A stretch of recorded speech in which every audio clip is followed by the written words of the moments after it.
10 class का बच्चा 10,000 रुपया करना चाहिए, +3 का बच्चा कम से कम 13,000 करना चाहिए। Learn and earn education system मेरा मोटो है, इसी के ऊपर काम करते हैं। और अगर आचार्य, टीचर, गुरुकुल का प्राचार्य, प्रमुख आचार्य ये खुद आलसी, कामचोर, ठग, दान का खाने वाला, पेमेंट लेने वाला, पेमेंट माने भिक्षा, दूसरे का लेने वाला, हमको इतना पेमेंट दे दो 10,000, 20,000, 30,000, तो ये क्या बनाएगा? ये भी ऐसे नौकर चाकर गुलाम बनाएगा ना अपने गुरुकुल में, कि हमको पेमेंट दो, हम तुमको वेद पढ़ाएगा, वो ज्ञान दे देगा। तो तू खुद मूर्ख और 10 मूर्ख को बना रहा है। हमारा लक्ष्य क्या? अगर बच्चे इनकम ओरिएंटेड हो गए, स्वावलंबी शिक्षा पद्धति हो गया, बच्चे रोजगार करना सीख गए, तो ऐसा आचार्य चाहिए जो खुद महीना 1 लाख रुपया कमाए।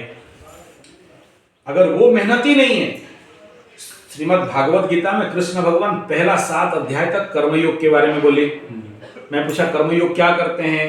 बोला इसको छोड़ के बाकी सब करते हैं, दान लाओ खाएंगे, भीख लाओ खाएंगे, ये करते हैं। कर्मयोग 1 से 6 अध्याय गीता का नहीं करते। अगर वो कर्म नहीं किया तो कर्मयोग कहां से करेगा? और कर्मयोग नहीं किया तो उसका कर्म कटेगा कहां से? कर्म कटेगा कहां से? कर्म काटना है। जब तक आपका कर्म नहीं कटेगा, फिर बंधन है ना, यहां पर आओगे, पूर्व जन्म में गौशाला का खाया होगा, तभी तो बोल रहे हो कि सेवा कर रहे हैं। यहां कौन बोला था? सेवा करने के लिए जगह नहीं था क्या?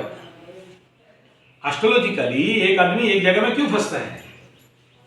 मैं क्यों फंसा हूं? मैं पूर्व जन्म में गाय का खाया रहूंगा, गौशाला का खाया रहूंगा, तभी अभी फ्री में घूम घूम के आदमी लोगों को घूमकर थकरा रहा हूं ना।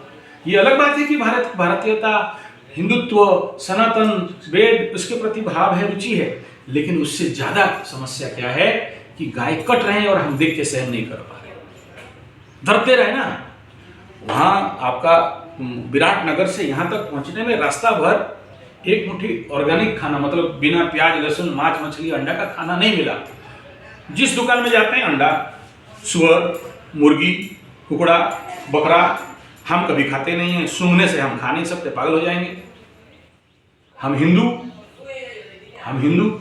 हम सनातनी, हम वेद पाठी, कहाँ जाएंगे ये लोग? यहाँ वेद पढ़ के कहाँ जाने वाले हैं? वही समाज में क्या करेंगे? वेद पढ़ के अंडा खाएंगे, डिम खाएंगे, वेद पढ़ के सुअर का मांस खींचेंगे। तो क्यों पढ़ाना ऐसे लोगों को वेद? और उससे क्या होगा? ये नहीं होगा बोल के एक बड़ा राजा ने गलत आदमी का वेद पढ़ने के लिए उसके कान में डस्ट ठूस दिया था। क्योंकि वेद है एटॉमिक बम, वेद मंत्र है एटम बम, हाइड्रोजन बम का पावरफुल। आप रुद्राभिषेक क्यों करते हो? आज सुबह देख रहा था रुद्र पाठ क्यों करते हैं? दे डोंट नो, बस रुद्री पाठ कर रहे हैं। हम लोग बड़े बड़े लोगों का प्रॉब्लम सॉल्व कर देते हैं रुद्राभिषेक में, चंडी पाठ में। हम आई एम एस्ट्रोलॉजर, बड़े लोग आते हैं, मेरा बेटी का शादी नहीं हो रहा है, मेरा बेटा का नौकरी नहीं हो रहा है, वो स्ट्रेचर में उठा के लाते हैं, रुद्राभिषेक करते हैं, वो चल चल के जाता है। दिस इज रुद्राभिषेक।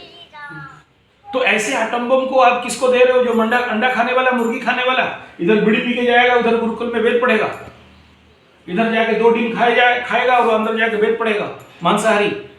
हम बोलते हैं अहिंसा परमो धर्म, और यही हमारा अहिंसा परमो धर्म है। क्या धर्म है हमारा फिर? तो अगर इस प्रोसेस में हम लोग चल रहे हैं, तो जैसे चल रहे हैं ना ऐसे चलते रहेंगे। जिह्वाग्रे बसते लक्ष्मी, जिह्वाग्रे मित्र बांधवा, और जहां लक्ष्मी बैठते हैं वहां अपवित्र हुआ तो Lakshmi is the sensitive power. थोड़ा अगर कहीं अपवित्र हो गया, लक्ष्मी नहीं रहती है। आप श्री यंत्र साधना कोई जानता है तो पता लेना, एक माइक्रो ड्रॉप अपवित्रता हुआ, लक्ष्मी भागी। इसलिए लक्ष्मी का नाम तड़ित, विद्युत, चंचला, चपला। और आप इस जिह्वाग्रे बसते लक्ष्मी, लक्ष्मी कहां रहती है? जिह्वा में।